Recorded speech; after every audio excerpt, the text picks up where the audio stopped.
Bismillahirrahmanirrahim. Assalamualaikum warahmatullahi wabarakatuh. Alhamdulillah wa bihi nasta'inu ala umuri dunya waddin. Asyhadu an la ilaha illallah wa asyhadu anna Muhammadan abduhu wa rasuluhu la nabiyya ba'dah. Allahumma shalli wa sallim wa barik ala sayyidina Muhammadin wa ala alihi wa ashabihi ajma'in amma ba'd. Qala Allah Ta'ala fi kitabil karim, a'udzu billahi minasyaitonir rajim. Bismillahirrahmanirrahim. Ya ayyuhalladzina amanu taqullaha haqqa tuqatih wa la tamutunna illa wa antum muslimun. Wa qala aidan kuntum khaira ummatin ukhrijat lin-nasi ta'muruna bil ma'ruf wa tanhauna 'anil munkar wa tu'minuna billah. Shadaqallahul 'azim wa shadaqa rasulun nabiyil karim. Alhamdulillah, sahabat Asa TV yang dimuliakan Allah Subhanahu wa taala. Segala puji bagi Allah yang dengan segala karunia-Nya, dengan segala nikmat-Nya yang begitu banyak, Dia memberikan kepada kita tanpa diminta, Dia memberikan kepada kita tanpa pernah lupa, dan Dia telah memberikannya juga kepada kita tanpa pernah memilih. Dia memberikan begitu banyak nikmat yang kita tak mampu menghitungnya. Dia memberikan begitu banyak nikmat yang kita tak mampu mengiranya, dan bahkan Dia memberikan nikmat-nikmat yang banyak serta sempurna sehingga kita tak pernah bisa membayangkan kenikmatan-kenikmatan itu.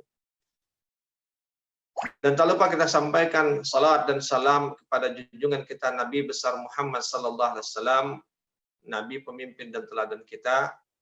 Dan tak lupa kita sampaikan salam untuk keluarganya, sahabatnya, para tabi'in, para tabi'ut tabi'in, dan kaum muslimin seluruhnya yang tetap istiqamah hingga hari kiamat nanti, dan mudah-mudahan Allah jadikan kita satu di antaranya. Amin ya Allah rabbal alamin. Alhamdulillah, Allah pertemukan lagi kita di dalam majelis kita, di dalam pertemuan kita yang mudah-mudahan muwajah kita ini, tatap muka kita ini adalah tatap muka yang mengundang keberkahan dari Allah Subhanahu wa taala. Tatap muka yang menjadi sebab bagi kenikmatan-kenikmatan yang terus bertambah. Karena tatap muka ini adalah bagian dari rasa syukur kita kepada Allah atas nikmat hidup, nikmat sehat, dan nikmat hidayah yang diberikan kepada kita, dan kemudian kita mensyukurinya dengan cara mempelajari agama ini agar kita mengetahui bagaimana caranya bersyukur dengan lebih baik. Dan karenanya maka Allah akan tambahkan nikmat-nikmat itu. Sahabat Asa TV yang dimuliakan Allah Subhanahu wa taala. Kita sudah masuk di masih dalam pembahasan kita yang sama, yaitu bab tentang peta jalan ya, menjadi umat terbaik. Dan kita sudah masuk kepada pilar atau peta jalan yang pertama, yaitu al-ilmu, tentang ilmu. Kita sudah membahas di pertemuan yang pertama tentang apa itu ilmu, apa dampak ilmu, efek ilmu, manfaat ilmu, sampai kemudian kita bicara tentang bahwa ilmu itu akan memberikan rasa takut ya kepada seseorang.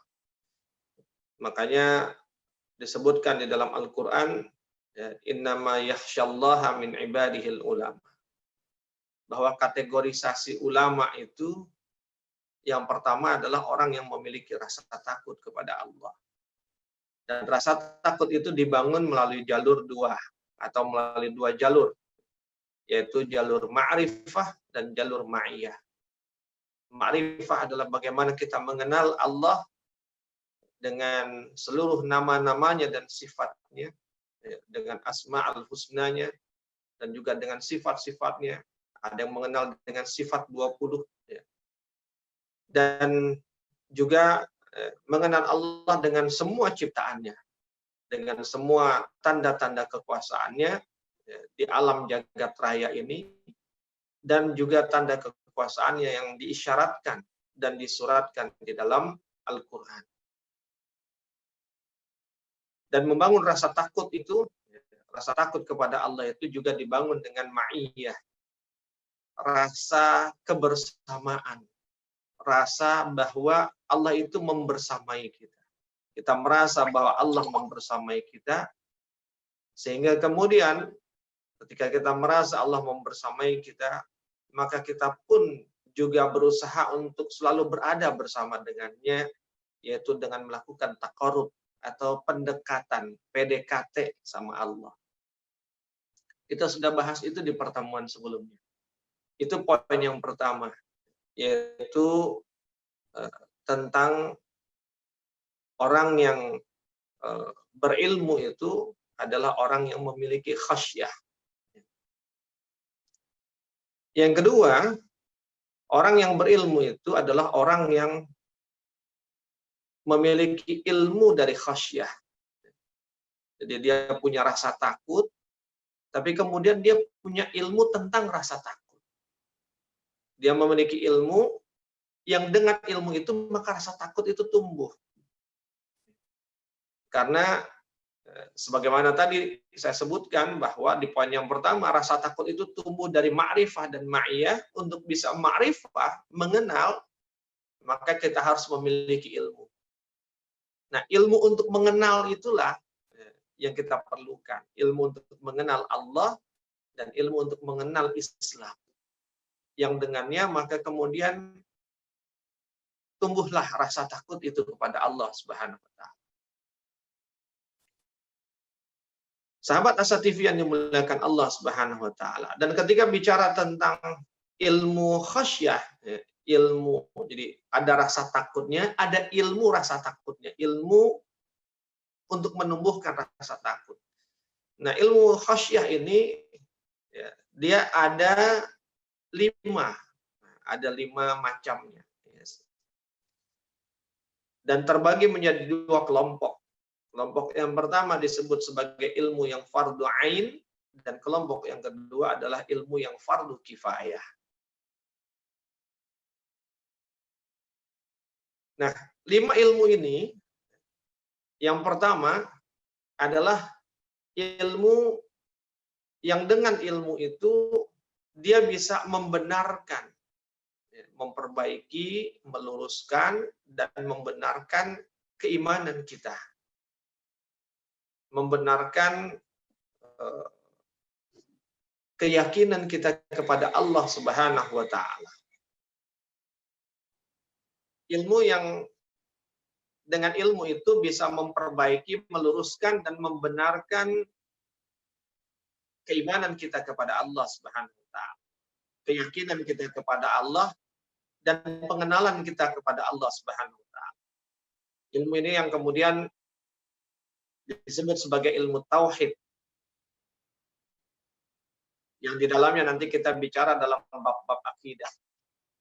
Ilmu tauhid, ilmu tentang ketuhanan yang dengannya kita mengenalnya, maka kemudian kita mengimani dan meyakini. Dengannya kita punya ikatan yang kuat kepada Allah Subhanahu wa taala. Nah, justru ini yang kemudian menjadi yang utamanya. Karena apa? Karena tadi terkait dengan ma'rifah. Ketika kita mengenal Allah dengan semua asma'ul husnanya dan sifat-sifatnya, maka kita yang muncul itu khauf dan roja. Di satu sisi ada rasa takut, tapi di sisi lain kemudian kita juga punya pengharapan kepada Allah. Jadi Allah yang ditakuti sekaligus yang diharapkan. Contohnya misalnya kalau kita bicara tentang Asma'ul Husna. Di dalam Asma'ul Husna itu ada yuhyi wa yumit. Allah itu menghidupkan tapi juga mematikan. Menghidupkan itu adalah sebuah kenikmatan. Ketika kita bicara menghidupkan, maka hidup itu bicara tentang sebuah keadaan, sebuah keberadaan. Tidak ada orang yang tidak suka hidup dan kehidupan.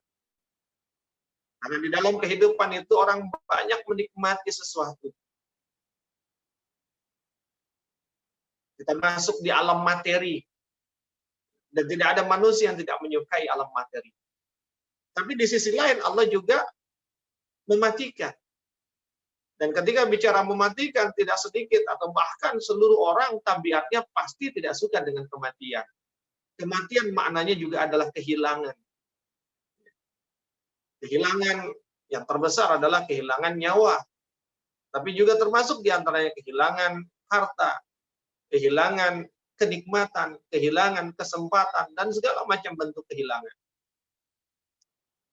Maka dengan asma Allah yang mematikan atau mumit tadi, kemudian manusia tumbuh rasa takut.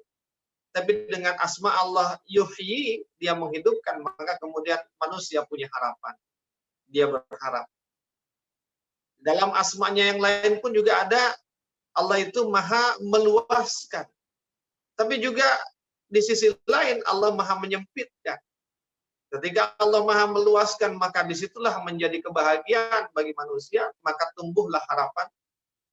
Tapi ketika Allah maha menyempitkan, maka disitulah muncul rasa takut. Dia punya rasa takut disempitkan, tapi dia punya harapan untuk diluaskan. Kenapa dia takut? Karena Allah bisa menyempitkan. Kenapa dia punya harapan? Karena Allah pun bisa meluaskan. Maka ketika dia menghindari atau tidak menginginkan keadaan yang sempit, maka dia berharap pada keluasan Allah yang maha meluaskan. Dan untuk bisa mendapatkannya, maka dia pasti akan mendekat kepada Allah Subhanahu wa Ta'ala. Dan masih banyak lagi, kaya sekali kalau kita bicara dalam konteks bab ilmu, yang dengan ilmu itu akan membenarkan, meluruskan, menguatkan keimanan kita kepada Allah Subhanahu wa Ta'ala, atau ilmu tauhid, atau ilmu akidah. Itu yang pertama. Dan ilmu yang kedua akan kita sambung setelah yang berikut ini.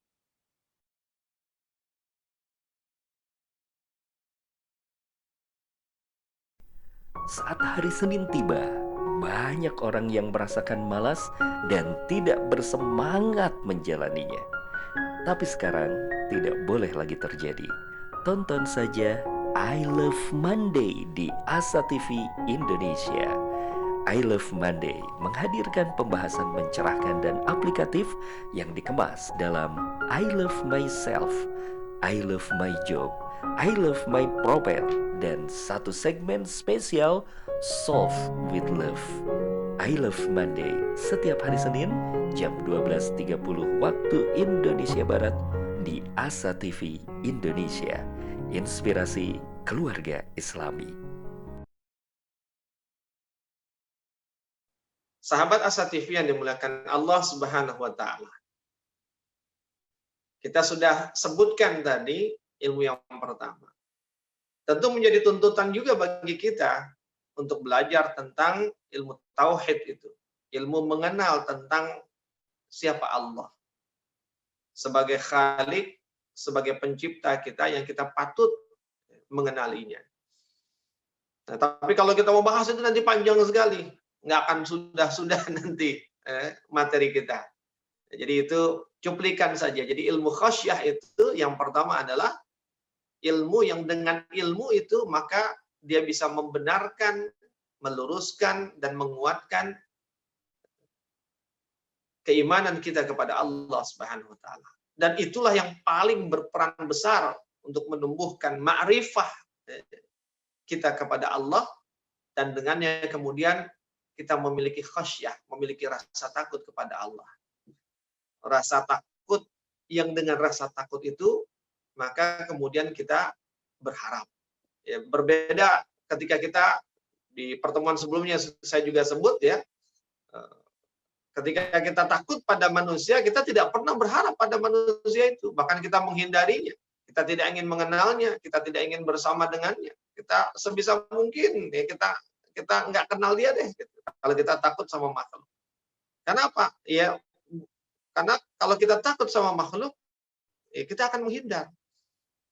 Dan ketika kita menghindar, kita nggak akan pernah berharap kepada dia. Tapi ketika bicara kepada Allah, Kita takut kepada Allah, kita akan mendekat kepadanya karena kita sadar kita tidak bisa menjauh darinya.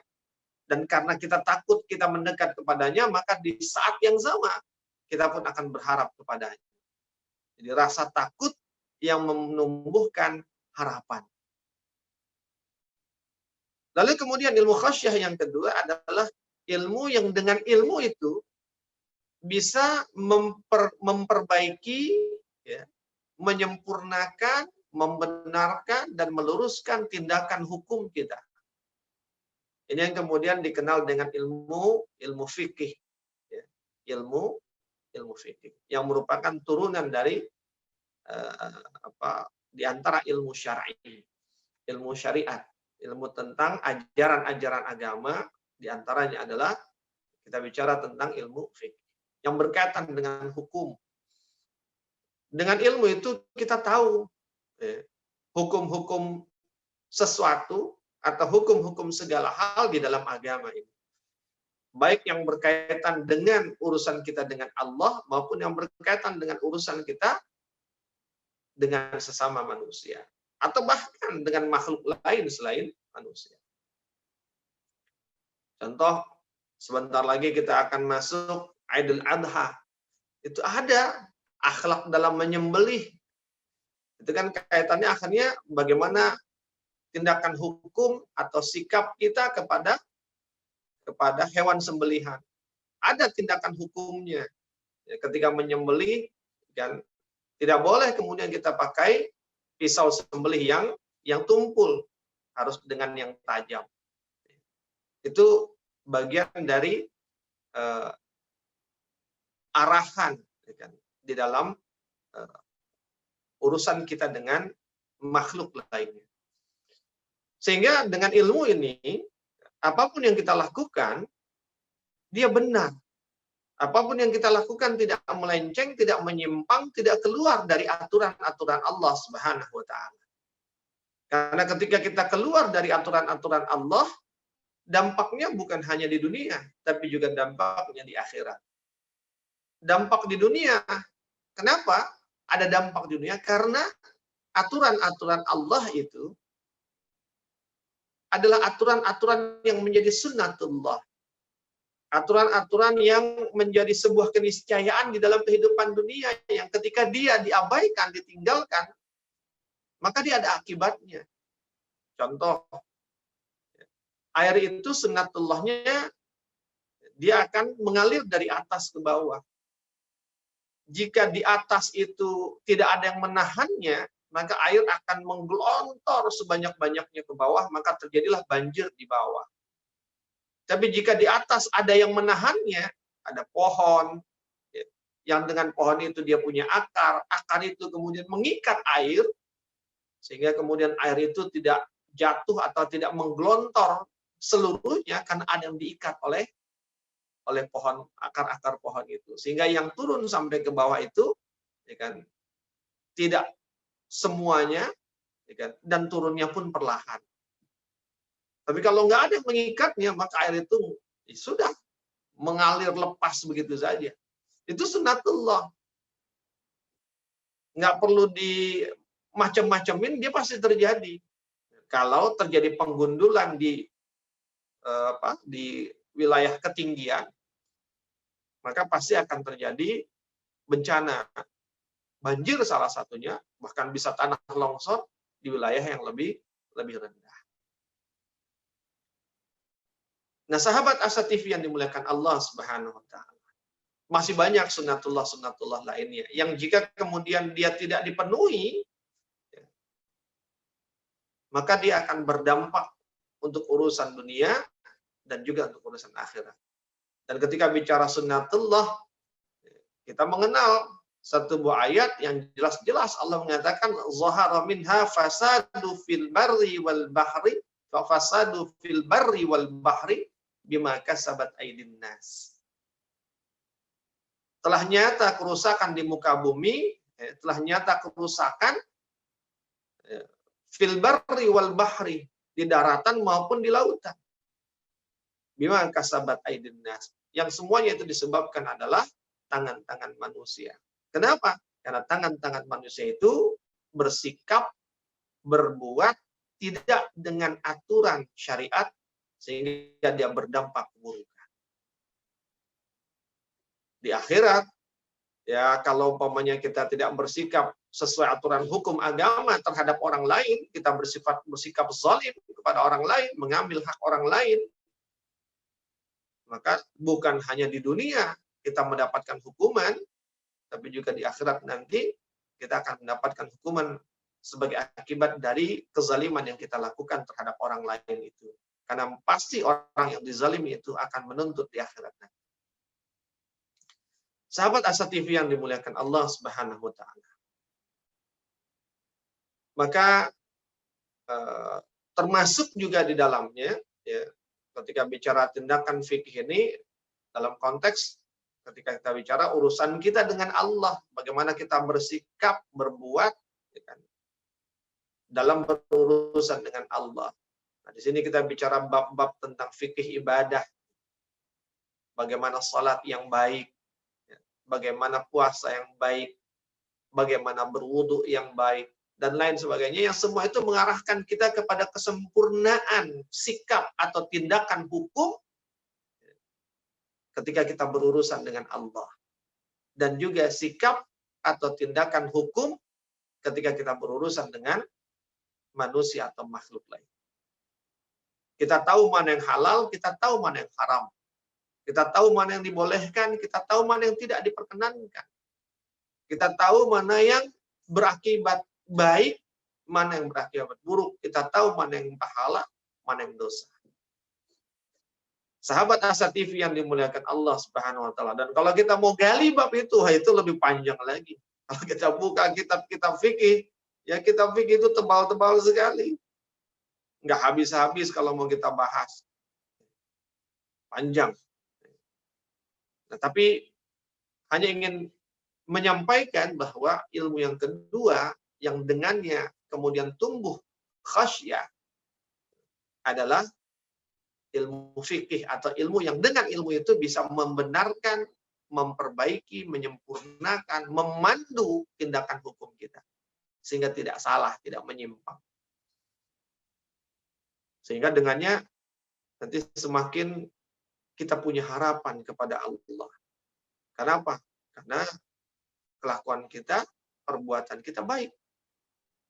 Kalau kita baik, maka insya Allah apa yang kita minta, Allah akan dengan mudah untuk memberikannya karena kebaikan yang kita miliki.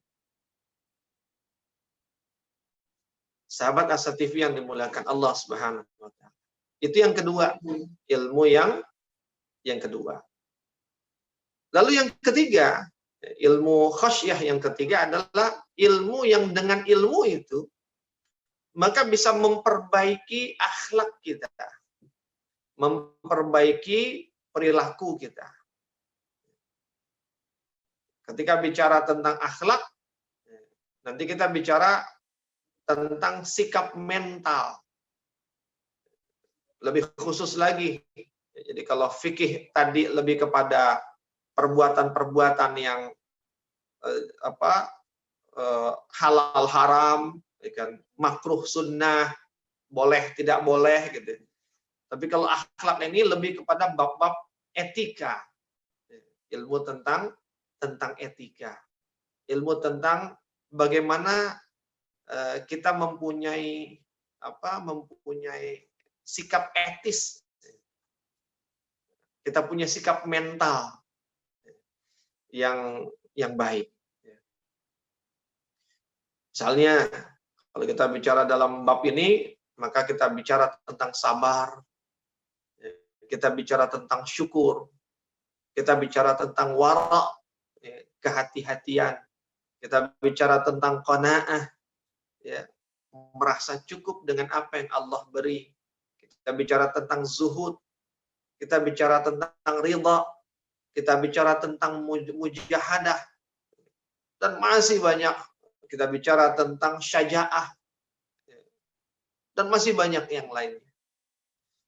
Itu namanya ilmu yang dengan ilmu itu, maka dia bisa memperbaiki akhlak kita, memperbaiki etika kita, memperbaiki mental kita. Semakin baik mentalnya, semakin baik akhlaknya, maka akan semakin baik hubungan dia dengan Allah Subhanahu wa taala. Sahabat Asa TV yang dimuliakan Allah, itu ilmu yang ketiga. Apa ilmu yang keempat? Kita akan sambung setelah yang berikut ini.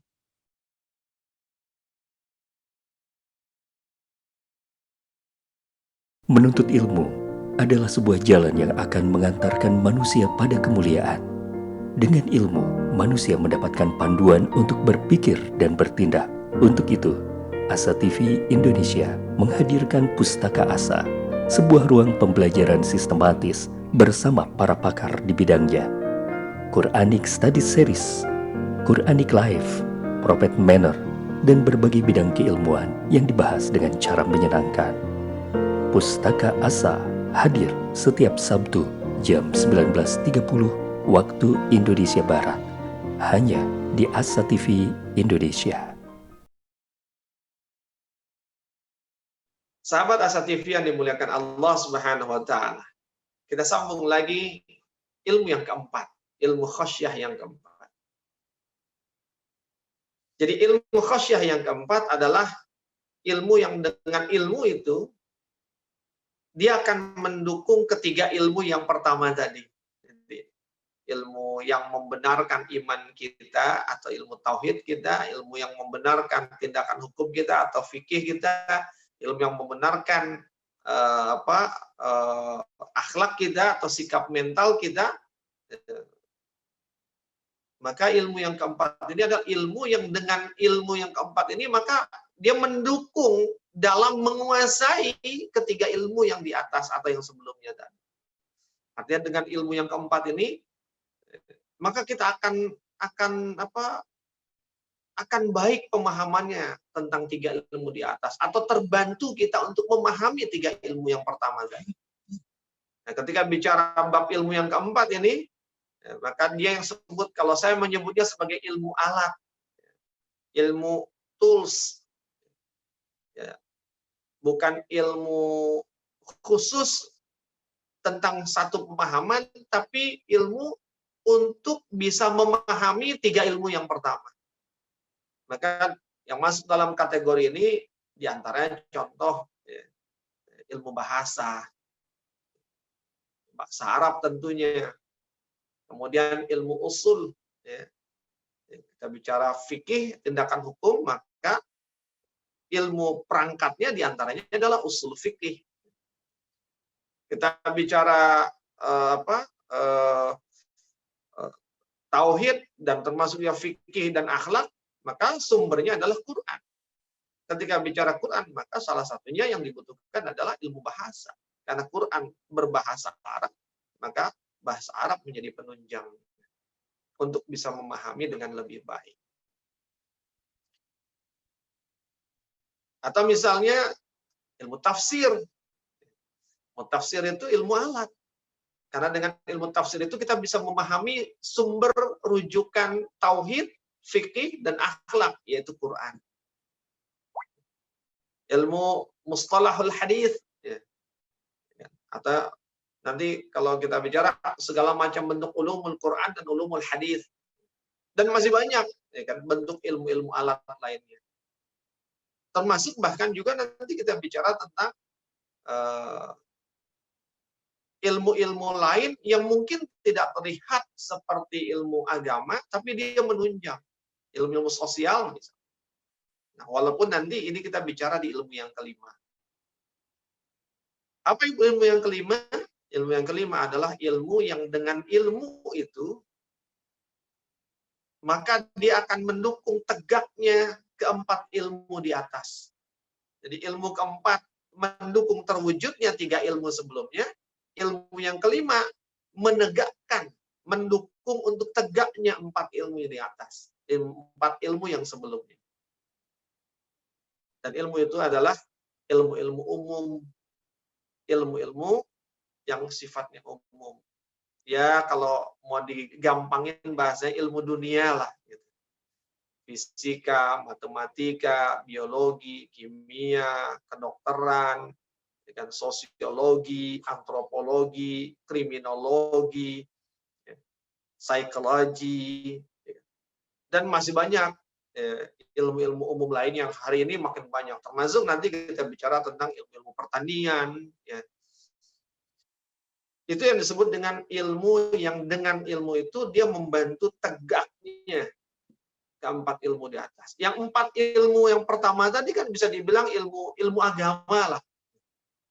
Nah, dia akan tegak ketika ditunjang dengan ilmu yang kelima ini. Berapa banyak ya, hasil penelitian-penelitian sains justru semakin membuktikan kebenaran Islam yang sebelumnya tidak bisa dibuktikan secara sains, dan ketika semakin terbukti lewat sains, maka makin banyak orang yang bisa lebih memahami kebesaran dan keagungan Islam. Maka seorang mukmin, sahabat Asa TV yang dimuliakan Allah, dia harus menguasai juga ilmu yang kelima itu. 4 ilmu yang pertama disebut sebagai ilmu fardu ain. Dan 1 ilmu yang terakhir disebut sebagai ilmu yang fardu kifayah. Artinya fardu ain berarti dia wajib atas individu. Jadi 4 ilmu yang pertama itu ilmu yang fardu ain. Sementara ilmu yang kelima, ilmu umum tadi, ilmu dunia tadi, itu fardu kifayah. Maknanya apa? Kalau fardu ain, setiap kita harus berusaha untuk menguasainya atau memilikinya. Karena apa? Karena itu menjadi pokok untuk membuat kita punya rasa takut kepada Allah Subhanahu wa Ta'ala. Dan ketika bicara fardu kifayah, maka berarti sudah terpenuhi kewajibannya jika ada 1 orang yang sudah menguasainya dalam 1 keluarga kah, dalam 1 RT kah, dalam 1 RW kah, atau dalam 1 wilayah tertentu. Jadi ini wajib. Tapi dalam kumpulan masyarakat gitu ya, sebutlah kita 1 RT nih, ilmu ini wajib. Wajib ada yang tahu tentang misalnya tentang apa misalnya, tentang hari inilah tentang pencegahan tersebarnya wabah. Sebutlah misalnya dokter gitu. Wajib. Tapi adanya dokter itu wajib kifayah. Sehingga ketika dalam 1 RT itu sudah ada 1 dokter, 1 orang yang menguasai ilmu tentang itu, tentang kesehatan, maka yang lain tidaklah kewajibannya gugur. Karena sudah dipenuhi dengan 1 orang itu. Itu namanya ilmu yang fardu kifayah. Tidak semua orang harus memenuhinya, cukup 1. Di antara kumpulan masyarakat itu ada yang menguasainya, maka selesai kewajibannya. Karena memang kebutuhannya tidak semua harus bisa.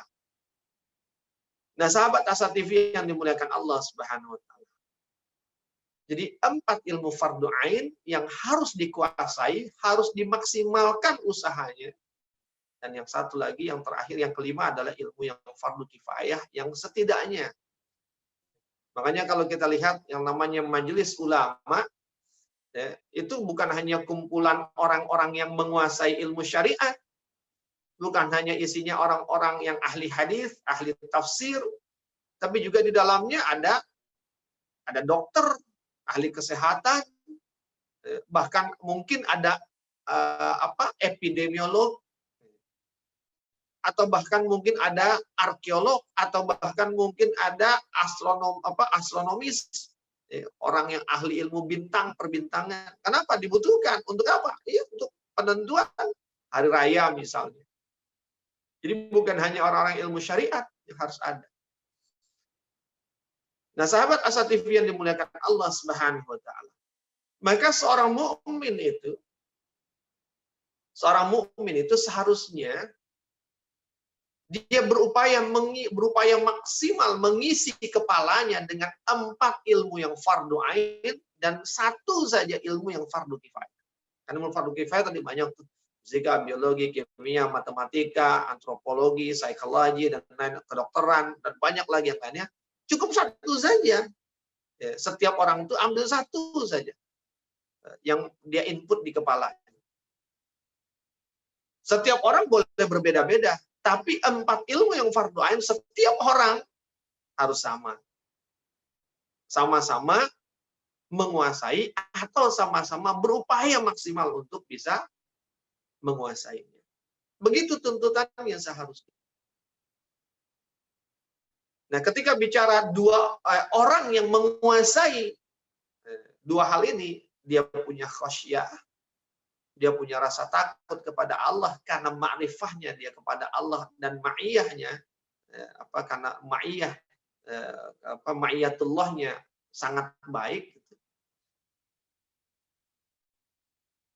Dia mengenal Allah dan dia merasakan kebersamaan Allah, sehingga kemudian dia berusaha selalu mendekat kepada Allah, dan kemudian dia punya ilmunya, ilmu khasyah itu, maka inilah yang disebut sebagai ulama, orang alim, orang yang berilmu.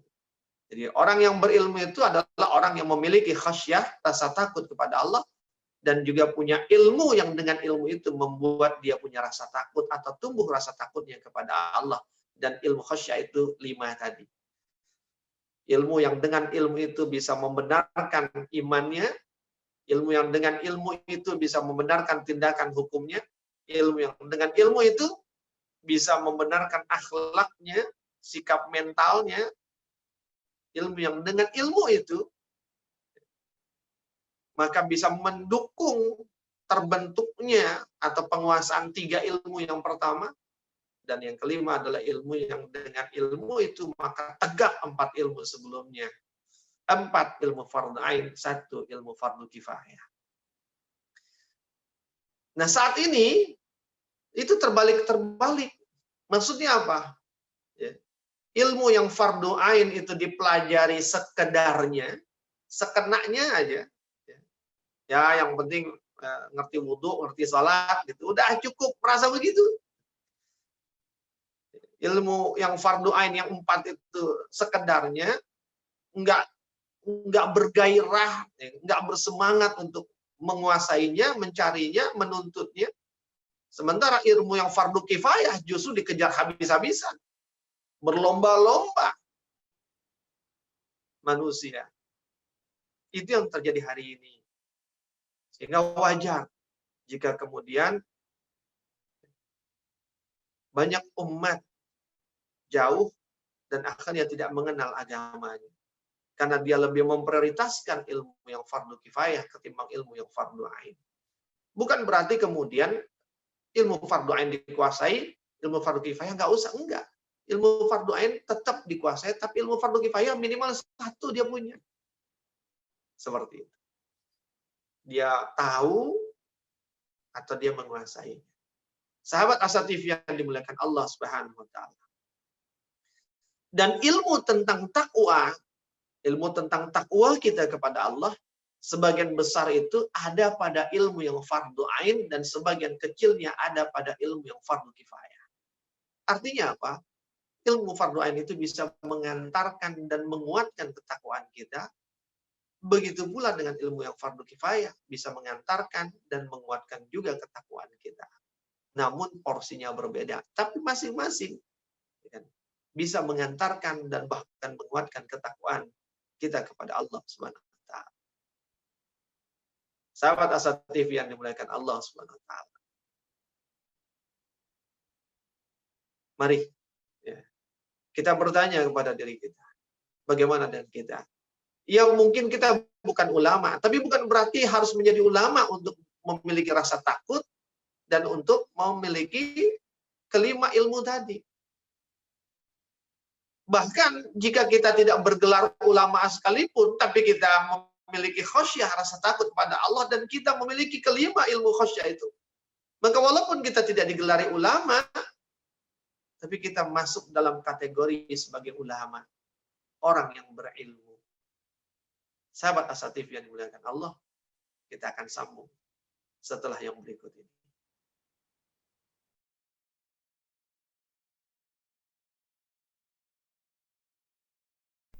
Saat hari Senin tiba, banyak orang yang merasakan malas dan tidak bersemangat menjalaninya.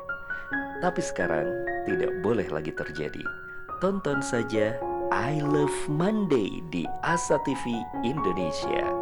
I Love Monday menghadirkan pembahasan mencerahkan dan aplikatif yang dikemas dalam I Love Myself, I Love My Job, I Love My Prophet, dan satu segmen spesial Solve with Love.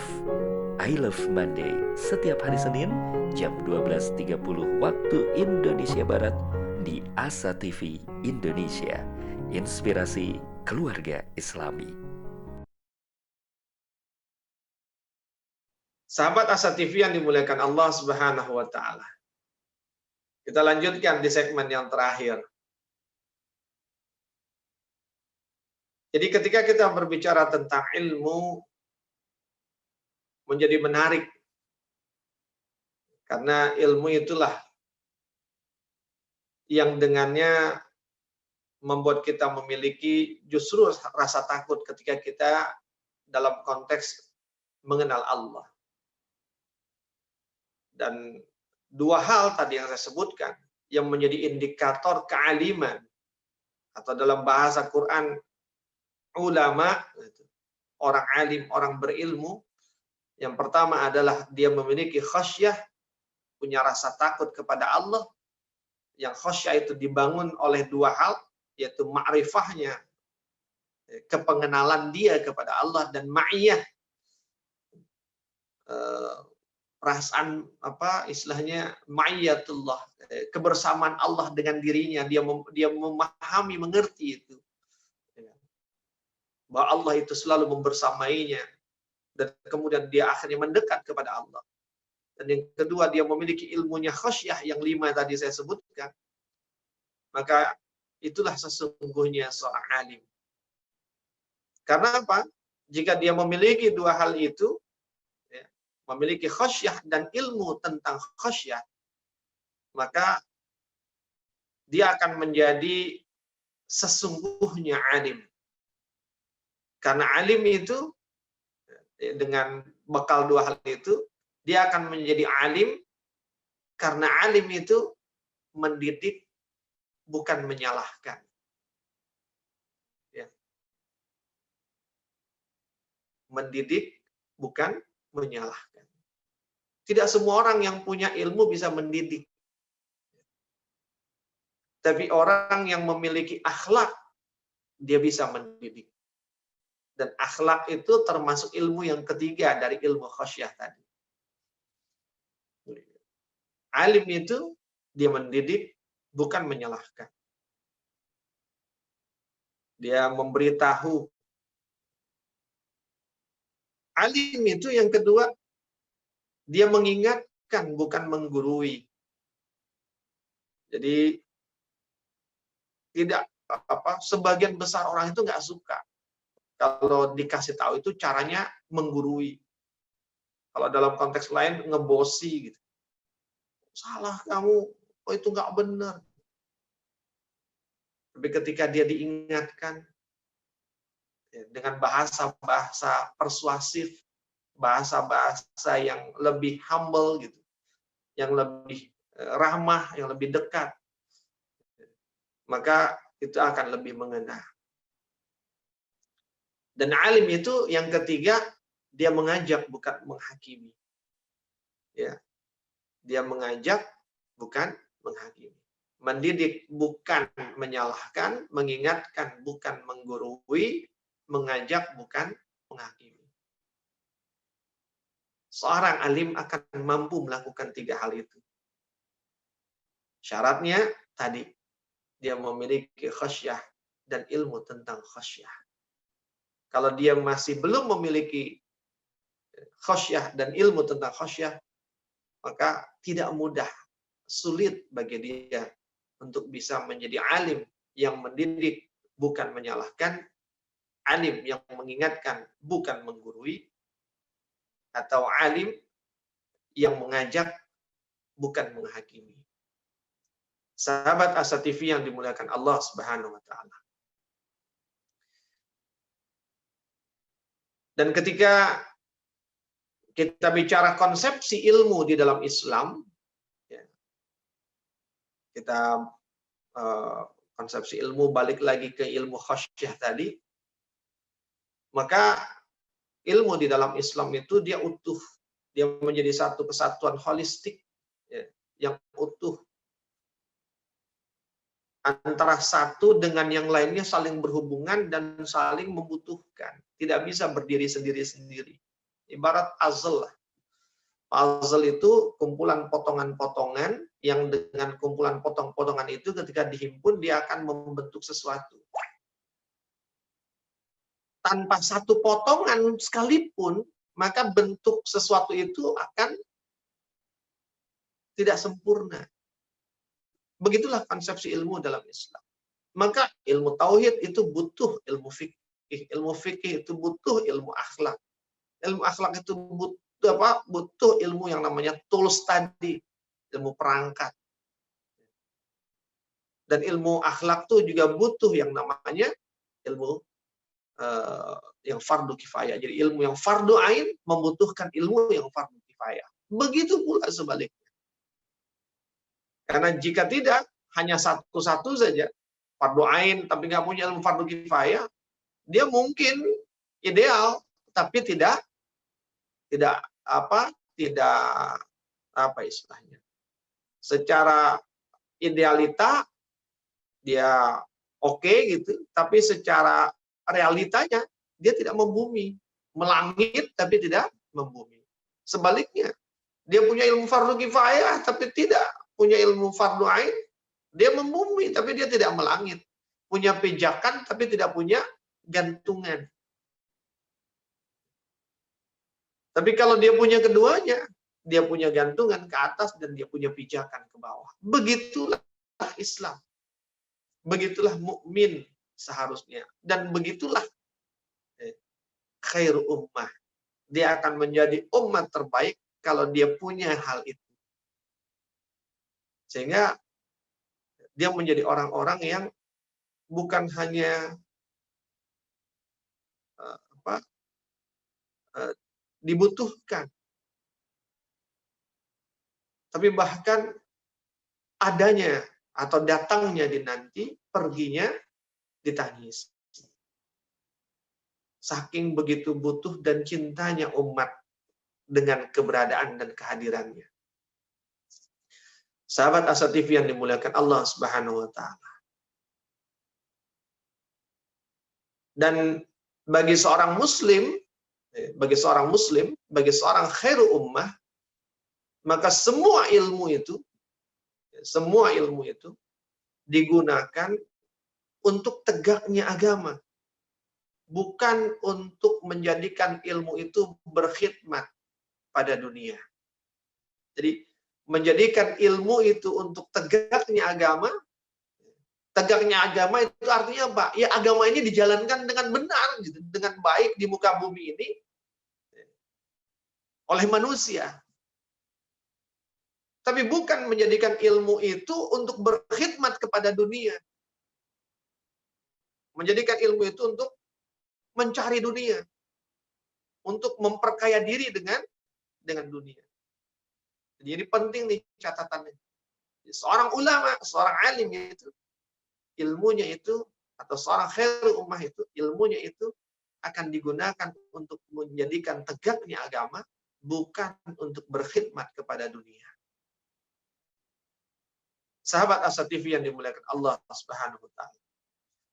Dan seorang ulama, seorang alim yang berilmu, yang memiliki khasyah, rasa takut kepada Allah, dan memiliki ilmu tentang khasyah, mereka itulah yang disebut sebagai al-ulama warasatul anbiya.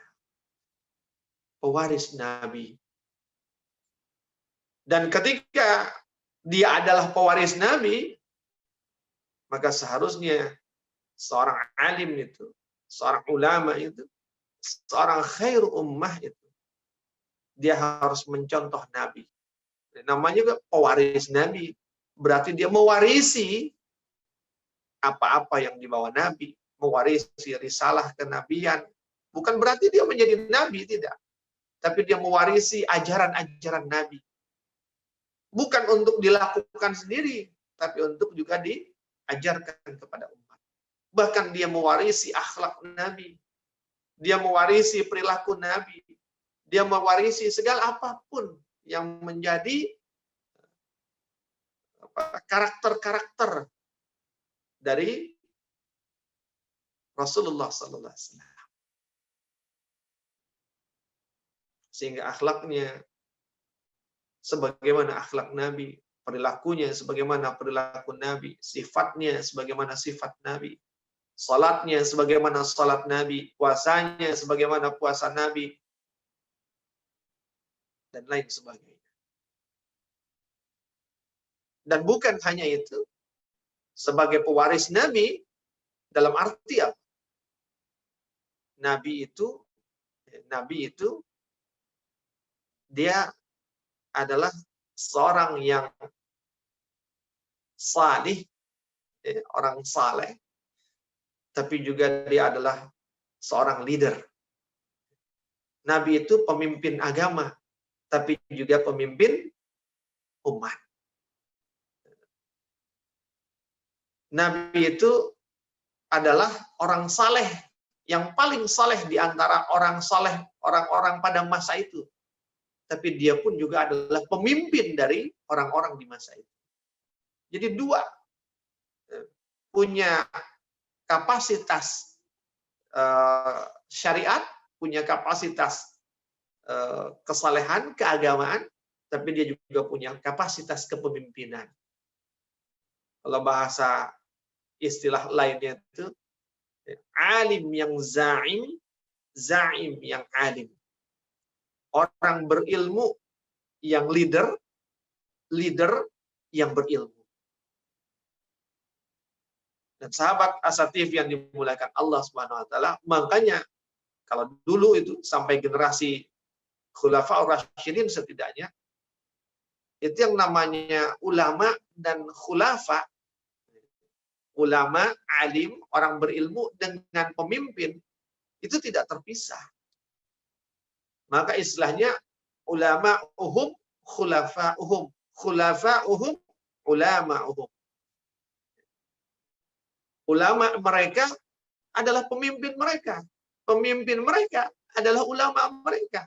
Jadi sosok yang sama, bukan sosok yang terpisah.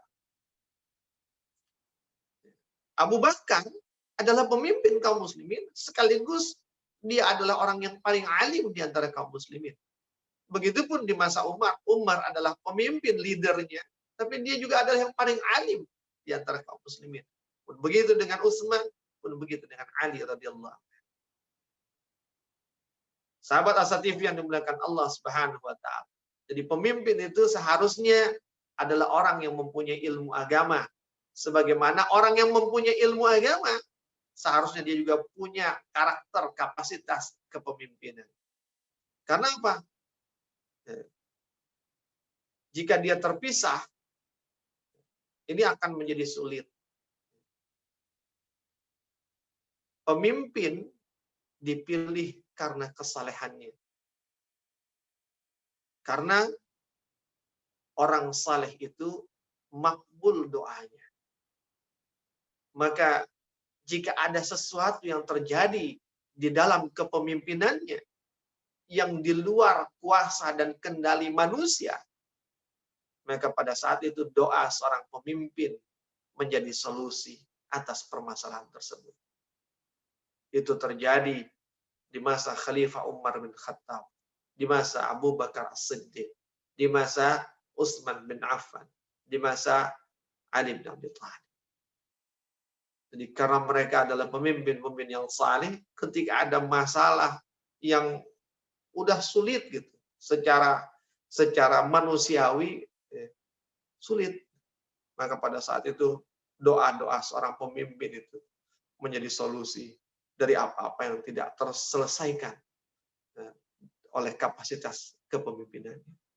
Tapi kalau pemimpin yang nggak saleh, begitu ketemu urusan permasalahan yang jelimet, bukan main, yang menyusahkan, menyempitkan, menyesakkan, lantas dengan apa dia akan menghadapinya? Kalau dia tidak memiliki kesalehan dan tidak memiliki doa yang makbul. Padahal rakyatnya, penduduknya, orang-orang yang dipimpinnya membutuhkan solusi atas setiap permasalahan. Maka kesalehan seorang pemimpin adalah harapan bagi rakyatnya. Karena ketika kapasitas kepemimpinannya tidak mampu untuk menghadapi permasalahan yang sangat berat, maka kapasitas kealiman dan kesalehannya lah yang akan membantunya untuk menemukan jalan keluar dari permasalahan yang ada. Sahabat Asa TV yang dimuliakan Allah Subhanahu wa taala. Maka yuk mari kita sama-sama koreksi. Kita tidak perlu menunjuk siapa. Karena apa? Kullukum ra'in. Setiap kita adalah pemimpin. Dan setiap pemimpin akan dimintai pertanggungjawaban atas kepemimpinannya itu.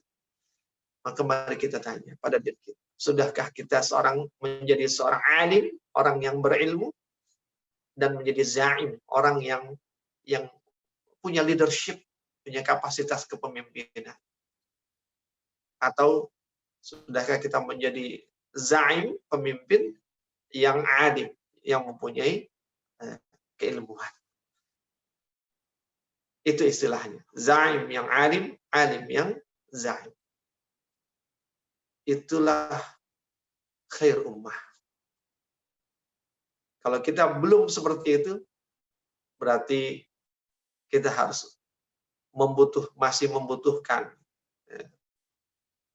energi dan juga semangat yang lebih besar untuk mewujudkannya kepada diri kita dan juga kepada umat ini.